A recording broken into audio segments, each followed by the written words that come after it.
Welcome to our channel. Hi friends, সবাই কেমন আছো? আজ আমি আবার এসে গেছি তোমাদের মাঝে একটা নতুন রেসিপি নিয়ে। আগেকার মা দাদিরা ঠিক যেইভাবে চুলোর মধ্যে রান্না করে আমাদেরকে খাওয়াতো আর অনেক বেশি মজা হতো, ঠিক সেইভাবে আজ আমি একটা দেশি মুরগিকে তোমাদেরকে চুলোর মধ্যে রান্না করে দেখাবো। প্রথমে একটা পাত্রে আমি কিছুটা পরিমাণে তেল দিয়ে দিয়েছি, দেখো। এবার আমি এখানে শিলবাটাতে আদাগুলোকে বেটে নিয়েছি, ওইগুলোকে আমি তেলের মধ্যে দিয়ে ভেজে নিলাম।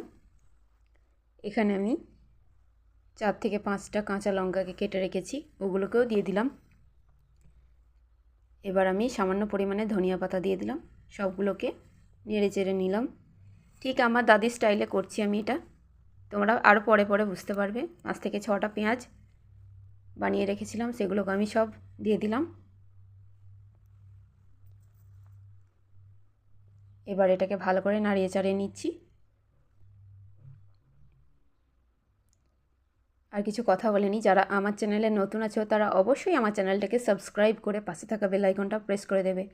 আর যারা আমার সাবস্ক্রাইবার আছো তাদেরকে অসংখ্য ধন্যবাদ। আর তোমরাও কমেন্ট করো। প্রথমেই দেখো এখানে আমি মশলা দিয়ে দিচ্ছি। হলুদের গুঁড়ো 1 চামচ, লঙ্কার গুঁড়ো 1 চামচ, আর লবণ পরিমাণ মতো।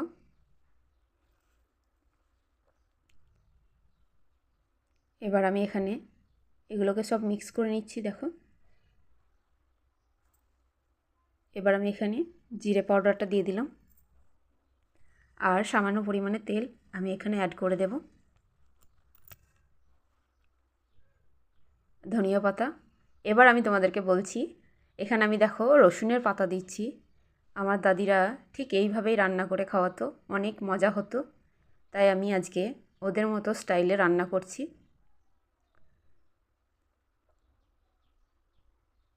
এবার এটাকে আমি ভালো করে নাড়িয়ে চাড়িয়ে নিচ্ছি, দেখো। সবাই কমেন্ট করবে কে কে এইভাবে রান্না খেয়েছো আগে দাদিদের হাতে। রসুনের পাতা, পেঁয়াজের পাতা দিয়ে রান্না করতো যারা, তাদের। খেয়ে থাকলেও বলবে, আর না খেয়ে থাকলে এইভাবে করে খেয়ে দেখবে, অনেক টেস্টি হয়। একদম অন্য ধরনের স্বাদ চলে আসবে মাংসের মধ্যে। একেই তো চুলোর মধ্যে রান্না হচ্ছে, তারপরে আবার এই দাদিদের স্টাইলে রান্না। আমি এখানে কোনো কিছুই নতুনত্ব ব্যবহার করিনি, সবই আমি শিলবাটা দিয়ে আদাগুলো বেটে নিয়েছি। কিছুই আমি নতুনত্ব ব্যবহার করিনি, সবই আমি আগেকার স্টাইলেই করছি। এবার দেখো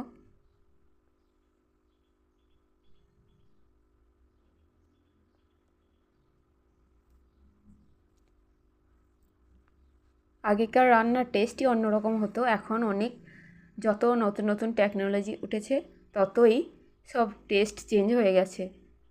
তাই আমি আবার পুরাতন স্বাদটাকে ফিরিয়ে আনার জন্য এই চুলোর মধ্যে এইভাবে রান্না করছি।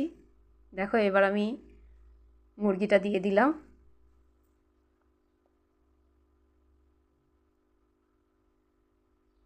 এবার এটাকে ভালো করে কষিয়ে নিচ্ছি।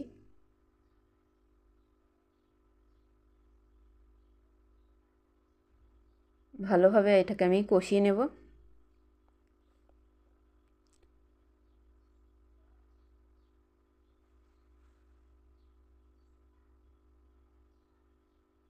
দেখো আমার তেল বের হয়ে গেছে এখানে চিকেন থেকে। এবার আমি এখানে জলটা দিয়ে দিলাম। 10 থেকে 15 মিনিট ওইভাবে কষিয়ে নিয়েছিলাম।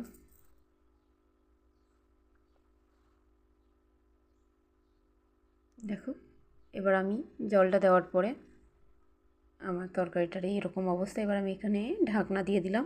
দেখো এটার কালারটা ঠিক অন্যরকম চলে এসেছে, হয়ে গেছে। আমি এখানে এবার ধনিয়া পাতা অ্যাড করে দেব ওপর থেকে।